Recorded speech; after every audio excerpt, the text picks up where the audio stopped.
நீங்கள் கிறிஸ்துவுடன் கூட எழுந்ததுண்டானால் கிறிஸ்து தேவனுடைய வலது பார்சத்தில் வீற்றிருக்கும் இடத்தில் உள்ள மேலானவைகளை தேடுங்கள், பூமியில் உள்ளவைகளை அல்ல, மேலானவைகளையே நாடுங்கள் என்று எழுதப்பட்டிருக்கிற வேத வாக்கியத்திற்காக எங்கள் தேவாதி தேவனுக்கு கோடான கோடி ஸ்தோத்திரங்கள் உண்டாகட்டும்.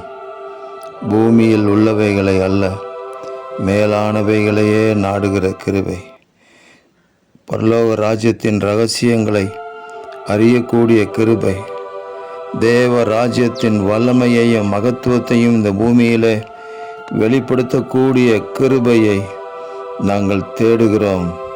நாங்கள் கண்டடையும்படி எங்கள் மனக்கண்களை திறப்பீராக. தேவனுடைய ராஜ்யத்தையே தேடுங்கள், இவைகளெல்லாம் உங்களுக்கு கூட கொடுக்கப்படும் என்று சொல்லியிருக்கிற வார்த்தையின்படி தேவனுடைய ராஜ்யத்தையே தேடுகிற உங்கள் பிள்ளைகளுடைய வாழ்க்கையில், இந்த பூமிக்குரிய வாழ்க்கையிலும் தேவையான நன்மைகளை ஈவுகளையும் நீர் நிறைவாக கொடுப்பதற்காக ஸ்தோத்திரம். நூறத்தனையான பலனை கொடுப்பதற்காக உங்களுக்கு நன்றி, கோடான கோடி ஸ்தோத்திரங்கள். இரட்சகர் இயேசு கிறிஸ்துவின் நாமத்தில் ஜெபிக்கிறோம் பிதாவே. ஆமேன், ஆமேன், ஆமேன்.